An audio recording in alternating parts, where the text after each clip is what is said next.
Hey Bookaholics, so welcome back to another reading vlog.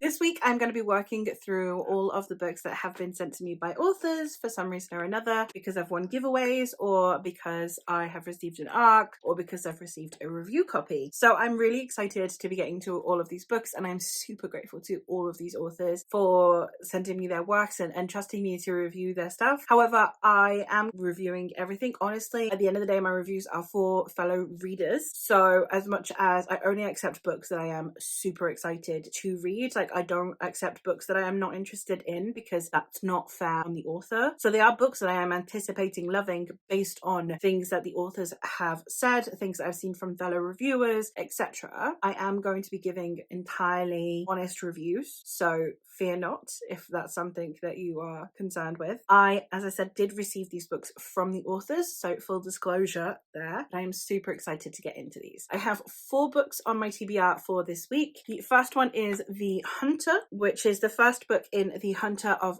Ferelden, and this is the first book in a series. It is the author's debut, and I have received this as an ARC, as an advanced reader copy, and this is one that I have digitally. And the synopsis of this one goes: Strider didn't need a purpose. He was content to fade away. When a teenager tries to steal Strider's sword, he's convinced to help her return home. But protecting a strong-willed young lady isn't his only challenge. As dark plots threaten to ensnare them, Strider must employ both his magic, battle training, and his wolf companion Greer to ensure their survival. The paths to success and failure threaten to lead to the same end, and Strider is determined to leave a bloody trail either way. Sounds really good. This is the one that I'll probably be reading throughout the entire week, because it's the one that I read digitally. Because I read digitally basically when I'm busy. So for example, when I'm cooking, like while I'm waiting for pasta to boil, I'll just stand there and read for a bit on my phone, like it's more portable. But other than that, it's not one that I prioritize. So this is one that will probably get progressively read throughout the week. And then moving on to the ones that I've received physically, we have The Starlight Duel by E.L. Lyons. This is one that was sent to me by the author for review, and this is also the first book in a series, book 1 of The Gifts of Old Tree, and this is a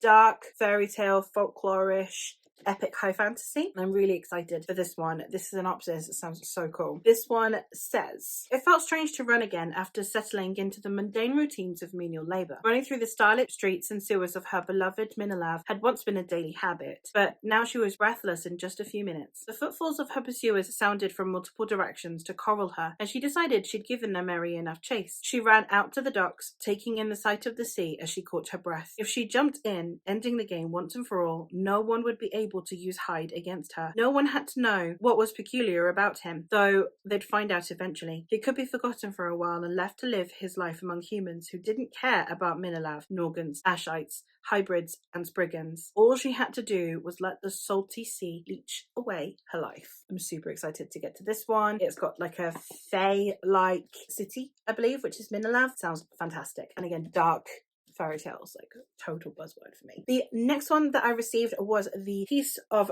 Freysdal, which is a young adult book that was sent to me by the author for review, and this is one that is Norse inspired, and it sounds amazing. And the synopsis for this one goes: Freysdal is a peculiar place for more reasons than one. Besides manufacturing radiant items for non-light twisters, it's also the only place in Phaedron where thralls and freemen work side by side. Darren knows he's no more than a small piece in the effort to overthrow thraldom, but he's comfortable with that role. That comfort is shattered, though, when he learns he can control radiant energy. Now, instead of working to be reunited with his sisters, Darren must resist the burden that drives light twisters to cruelty and survive an abusive radiance instructor long enough to figure out who's trying to kill Freysdal's founder. The stress ramps up with growing rumors of an impending attack on Freysdal, and Darren must decide whether he's willing to give up the piece of Freysdal and become the sword that defends it. Again, sounds absolutely incredible, and I really love Norse fantasy. I've been having a real good kick with it lately. I've read obviously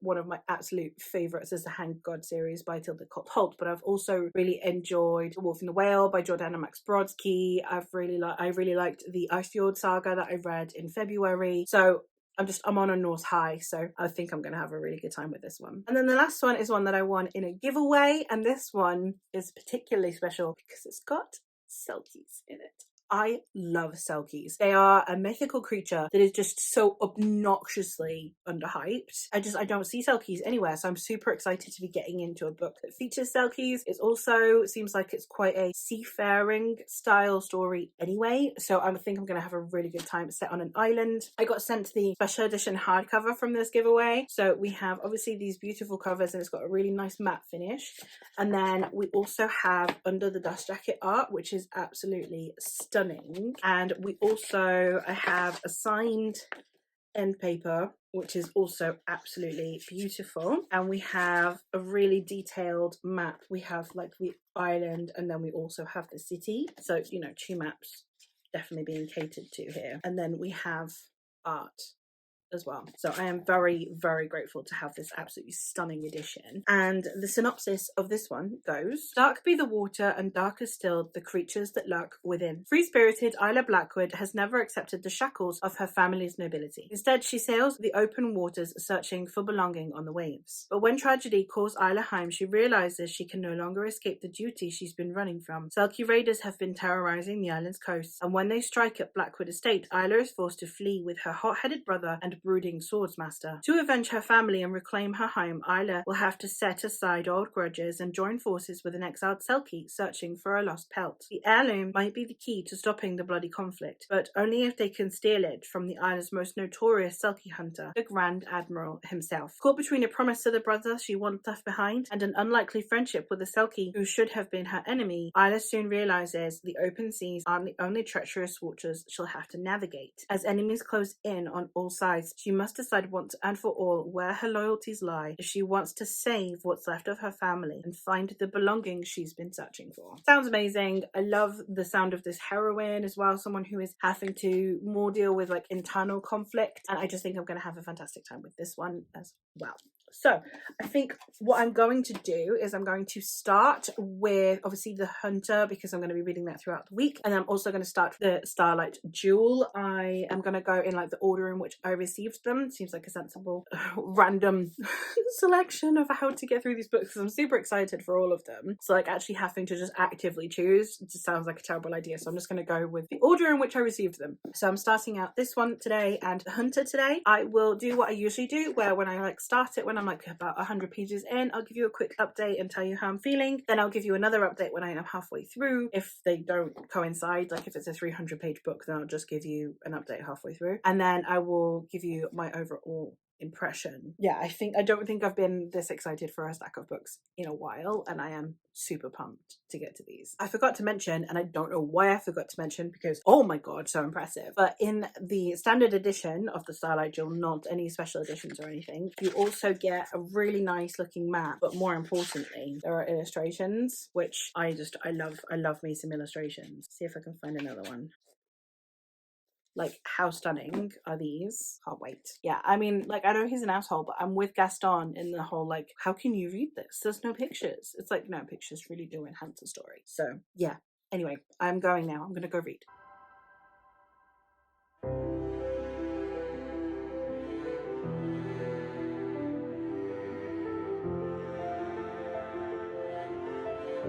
Hey Bookaholics, and happy Tuesday. I am here to check in because I've been having such a good time and I have thoughts already. I stayed up until 1 o'clock last night so that I could continue reading this. I am now on page 160 and I am having such a good time with this book. In this book, we are following a young woman named Axley, who is a con artist. She is part of this society where she is a hybrid, and therefore they have kind of less rights almost than others. She basically sleeps with people and then robs them. And she wants out, and she very much needs to protect a young child named Hyde. And so she decides that the way she's going to go about it is she is going to do a deal with one of the humans who is there for weapons, in exchange for the human and taking Hyde away from the city of Minalav where she lives and taking him to the human city where he would not be able to be pursued. So we are following it from multiple perspectives. We are following it from Axie's perspective and then also from the human's perspective. His name is Grim and he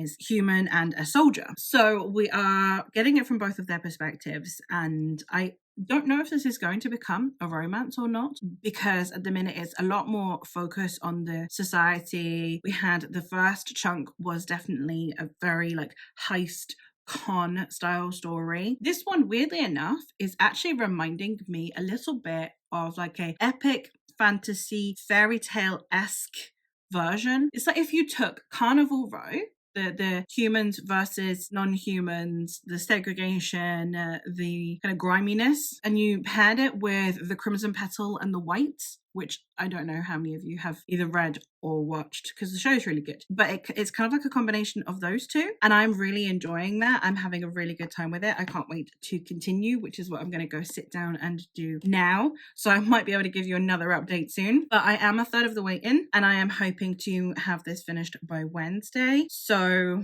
yeah, so far so good. Having a fantastic time. The writing style is really digestible, really easy to get into. The characters are really easy to follow, and overall I'm having a fun time with this, while at the same time being kind of on the edge of my seat, wanting to know what is going to happen. I have also started The Hunter, though I am nowhere near as far in with that one. We have basically, I haven't gone any further than the synopsis on the back of the book yet, so I don't really have anything to say other than that the writing style is really nice for a debut. It's actually really well written. Like, you can definitely tell a lot of work and care has gone into it. Props to the editor as well, because I know, again, with debuts, especially self-pub debuts, the editing sometimes kind of conflicts a bit with the actual writer's style, and you can kind of tell where the editor has gone, hey, that's not quite happening. So for a debut, the writing style is very readable, which is great. And then so far, I am engaged with the plot. I am taking it slower. It's a longer book for starters. It's over 600 pages. And it's also my ebook. So it's just the one that I kind of read periodically throughout the week. So that's where I'm at so far.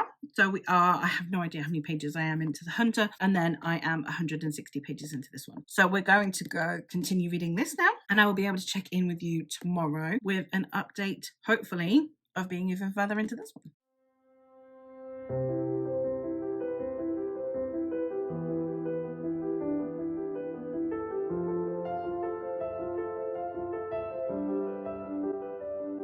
So it may or may not be Thursday, because I may or may not have forgotten to update you yesterday.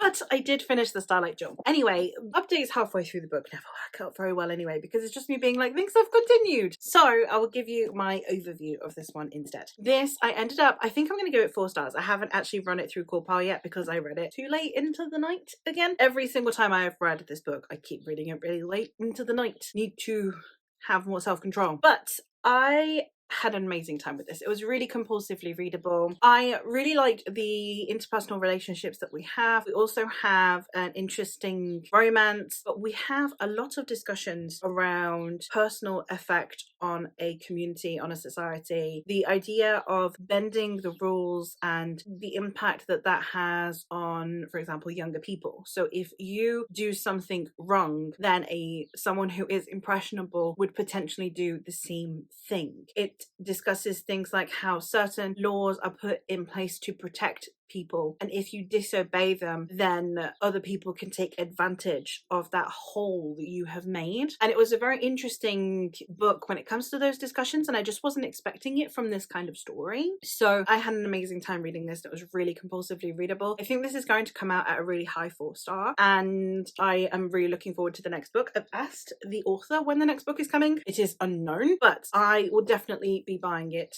when it does, because this was a really good time. And that's all I have to say, because not enough people have read this for me to have any further discussions about it. The world building, I will say, is really cool. I really liked the social constructs that come with it as well. It's, you know, the division between different species, and then also what that entails, and the different power plays that happen, the different prejudices that occur, how much of that is that being a different species causes this versus just external social constructs that happen, and overcoming those ideals, but also understanding cultural and societal differences in someone from a different species to you, I thought was really well done as well. So overall, great start to a series. I don't even know how many books there are going to be. Should probably ask the author. But so far, I am having a really good time this week. One that I have continued, I am now on page 500 and something. I am 45 chapters into The Hunter. This is one that is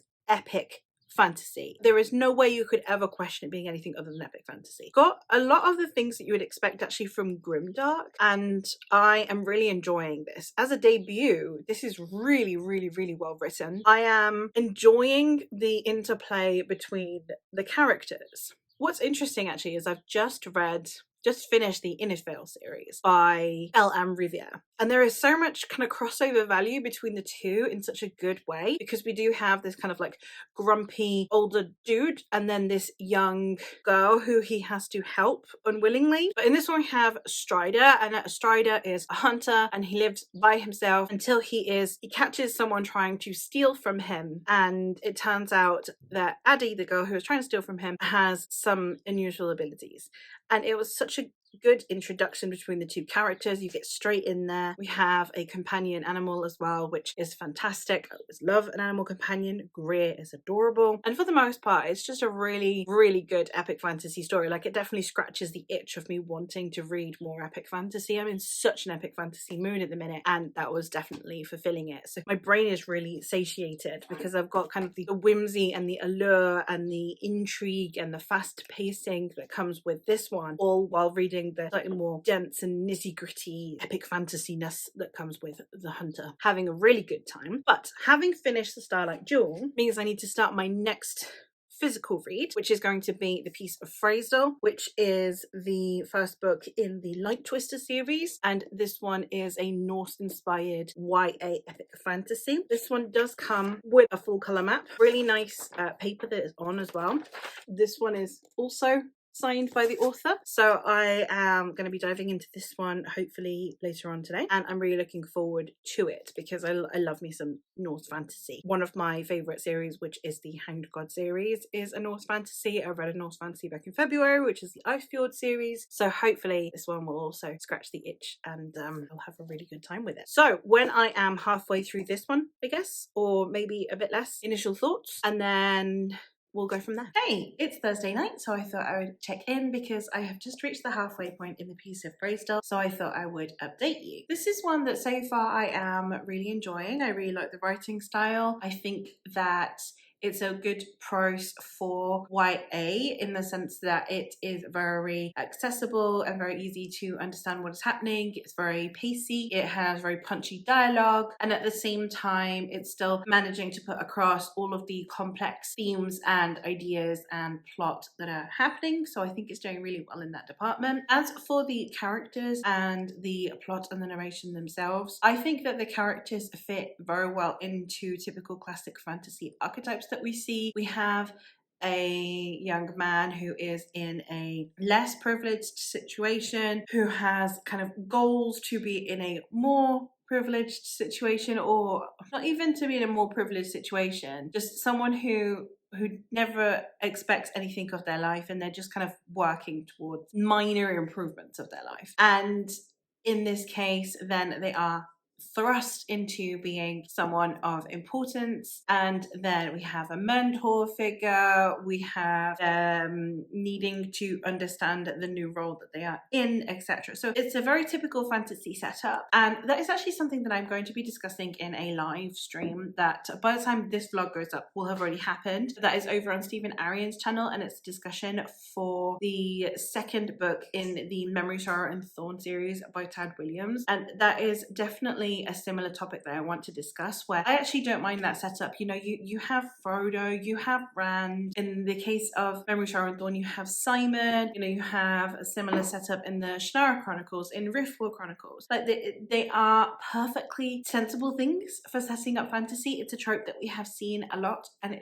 for good reason. For me, it depends then on how it is changed, what is new. If you're going to take this archetype and this traditional fantasy setup that we have, what are you doing with it? And that is where I think that this book is doing a really good job. One, because it is making this type of fantasy approachable for YA. I'm actually thinking of doing a video where I discuss some of the typical classic fantasy tropes, because there are, as I just mentioned, quite a few books that have that similar setups, and it's more important about what they do. And in the case of this one, it's got the Norse setting, so it has a different vibe of fantasy to it in terms of the aesthetic and the setup that it has. We also have an interesting magic system, because I think that a lot of classic fantasy, they didn't have magic systems that were quite so consequential. The magic system tended to be like a MacGuffin item, or it'd be a very low magic system, or you'd have this just really overpowered one individual, like you'd have your Gandalf, you know? And I think that this one, having a solid magic system that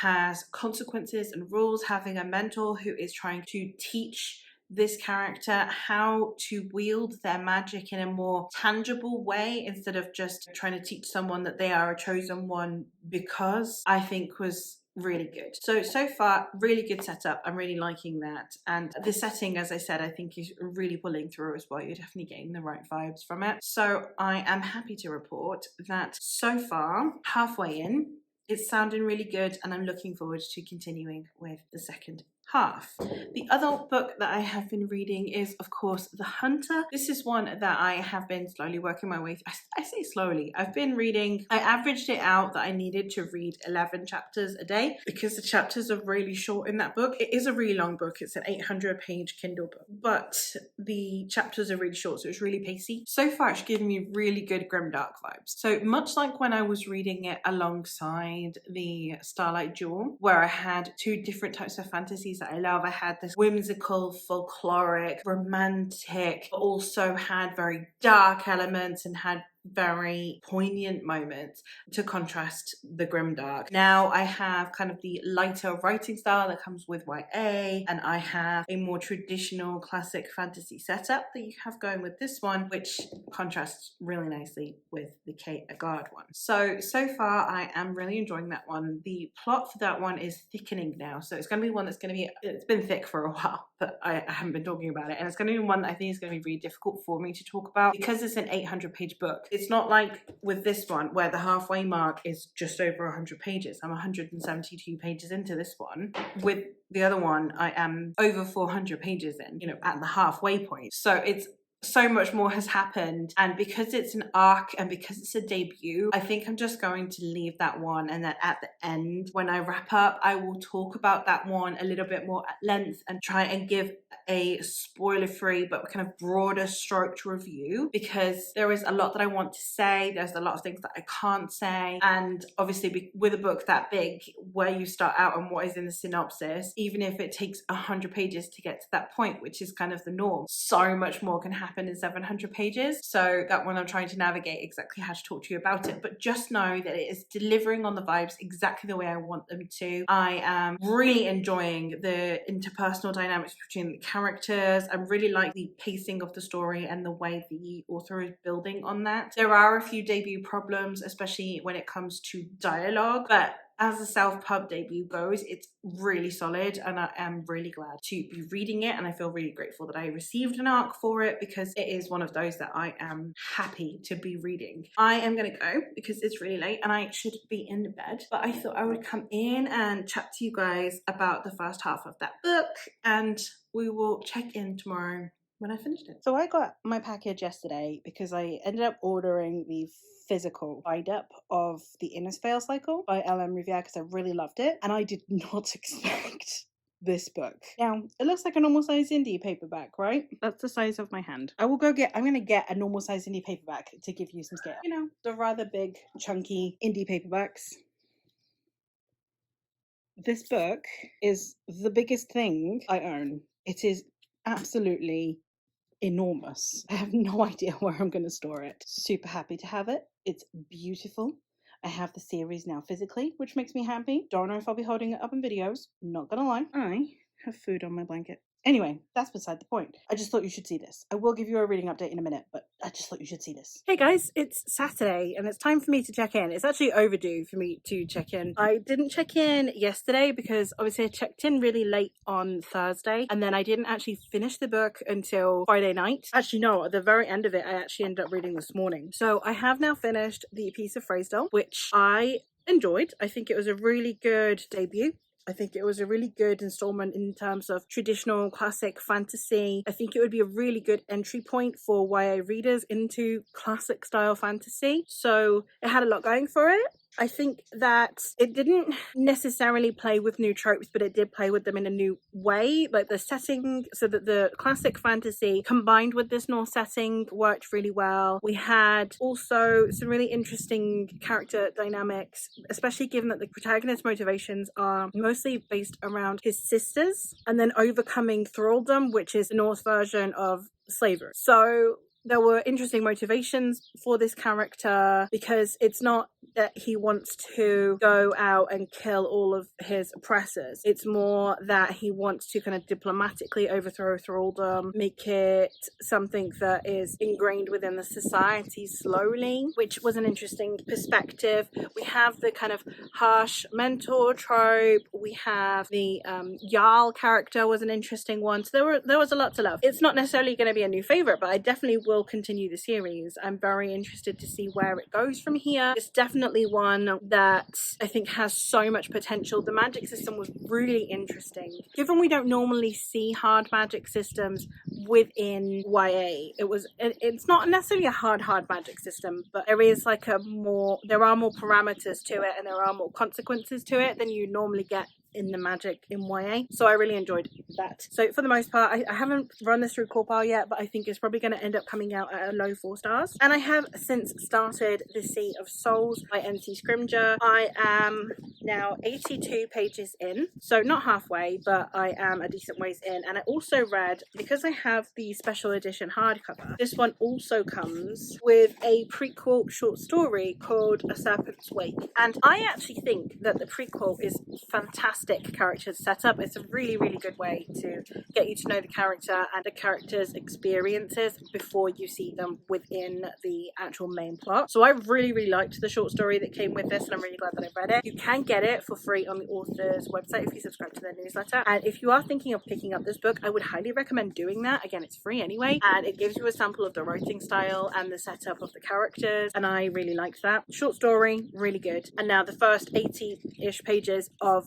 the book I've also been having a really good time with. Writing style is really solid. Character work, as I said, I think that is actually enhanced by the fact that I've read the short story. For the most part, it's just been a really good start to this book, and to what I'm hoping will be a series and I can continue on with, because I'm really liking it so far, and I hope that there are more installments in this, even though I'm not that far in. Because yeah, like the seafaring aspect's really cool, and the world building already is really cool. We've started out in like what is, I imagine, to be some kind of Mediterranean setting. It's very hot, which can relate because it's March and I am dying. And then they are from a seemingly Gallic place, because a lot of the pronunciation guide, it has a very thorough pronunciation guide as well, which I will mention because important, but it seems to have a lot of Gaelic pronunciation to it, so it's probably Scottish, I think. For the most part, having a really good time so far. Through the glossary of beasts that we have, I know that we're going to get both Kelpies and Selkies, which are some of my favourites. So for the most part, just a fantastic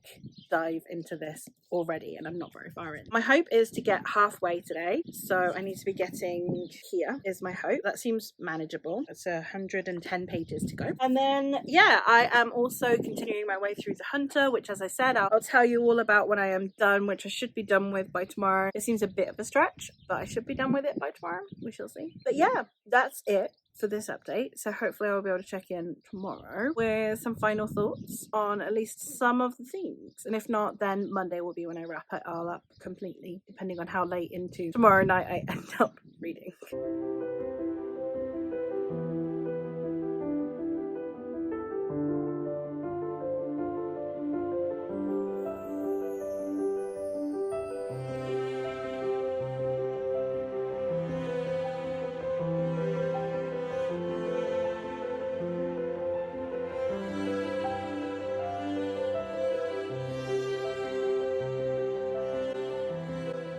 Vlog coming in for my final update for this vlog. It's actually Monday, but I have in fact finished Sea of Souls, so I thought I would update you on my thoughts. I actually ended up really liking this, and I think that this is one of those stories. This reminds me in a strange way a little bit of The Iron Crown by L.R. McRae. Not in writing style or anything, but it has a quite easy to get through tone and pace and authorial voice that is really easy to read, that makes it really compelling and engaging, but it actually tackles very specific, very intense themes. In the case of this one, the themes are along the lines of humanity's almost belief in their superiority, in their claim to the planet and to its resources. Discussions around things like overfishing, things like, are animals that are trying to feed themselves evil? Are creatures that are hunted for their hides or hunted for whatever reason, if they then try and claim those back through means of violence, if they try and claim back something that humans have taken from them through means of violence, does that make them evil? There were so many questions that were posed in this book, and there's no right or wrong way to go about it, because you have characters who are deeply affected by each other's species in here, and I just think it was handled really well. We have our protagonist Isla, who is someone that whose family she's not overly close with, but they have been subjected to the violence of Selkies. But Selkies are committing this violence because of the fact that humans have been stealing their pelts, and their pelts have a lot more significance in this story than they do in usual folklore. And it's really important, and it's really well discussed book. It has so many different themes, and it is definitely one that I would like to do a video about. But as it's the start of a series, I'm just gonna, I think, keep reading the series and then do like a longer review than I would usually do, and discuss the themes at length of this one, because I just think it tackled them really well. I had a really good time with it. I'm really glad that I've read it, and I'm really looking forward to continuing on with the series. I did also finish The Hunter by Kierkegaard, and this is one that has epic fantasy completely splattered all over it in a fantastic way. It also is almost like the antithesis of grimdark. It takes grimdark tropes and deconstructs them, instead of taking it and making it this ode to the darkness of humanity. It more deconstructs it. It's more, this is human trauma, this is human pain, this is how people process things. So it kind of deconstructs the things that normally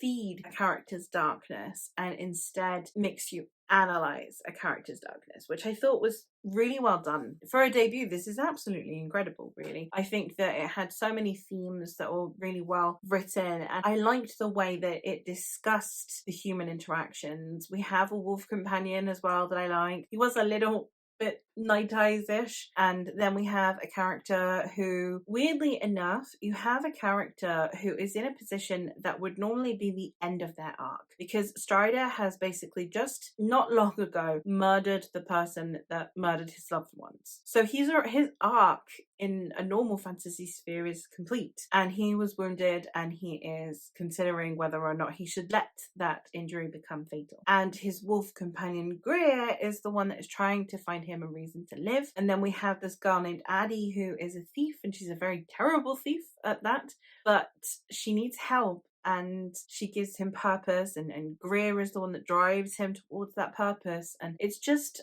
about new beginnings, and about characters who are either at the end of or almost in the middle of their arc is where the story begins. Like where their stories would normally be in a traditional fantasy, you have Strider, who would potentially have finished his arc, and that would be the end of it. And you have Addie, who is almost in the middle of where her arc would normally be. in a fantasy when this book starts. And it's because it's not trying to do the same things as typical fantasies. It's trying to give a different perspective, give a different motivation, give different insights into these characters. And I think that was really well executed. There were a few minor things with the writing that are a little bit debut-ish. You have to be a really, really seasoned reader in the genre to realize that this is one, self-pub, and two, that this is a debut, because I think if it was just someone who kind of more casually reads fantasy, I don't think that they would notice. And props to the author, because it was really well written. And again, I really liked the way that it discussed its themes and the way that it tackled the genre, the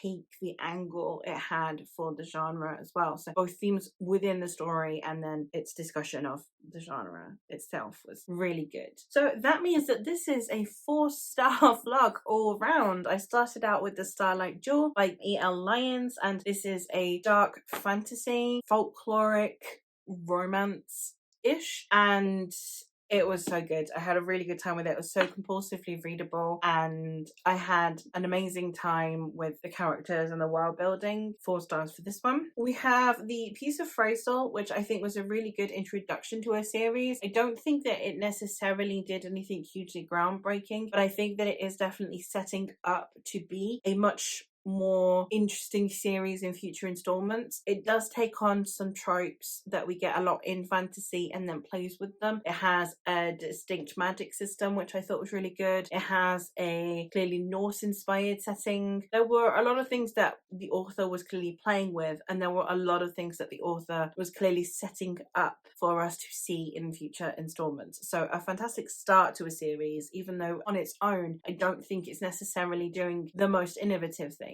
I think that it's one of those where it's luring in fantasy fans with these things that we have come to know and love, and then the author is going to play with them in their own playing field, and I think it's going to be a really good time, and I'm really looking forward to continuing. Then of course we have Sea of Souls, which I thought was an absolutely incredible start to a series. I'm really, really excited to continue on. I think that the themes, the way they were tackled in this one, were fantastic. I loved the way that we played with Scottish folklore. I loved the way that we played with Kelpies and Selkies. And I think that for the most part, it was just a really good first book in a series, but also had a really good narrative structure on its own. And then the last one, of course, would be The Hunter, which, like I said, for a debut, absolutely incredible. I'm really looking forward to continuing on with this one as well. So it's just been a really good week for reading, and I've gotten to some incredible stories, and I feel really privileged that these authors have been reaching out to me to send me these books, because again, as I have gotten so much pickier with my reading, with my accepting ARCs and review copies over the last couple of years, I really do think that I'm glad that I know my taste, because all of these books resonated so well with me, and they are ones that I would have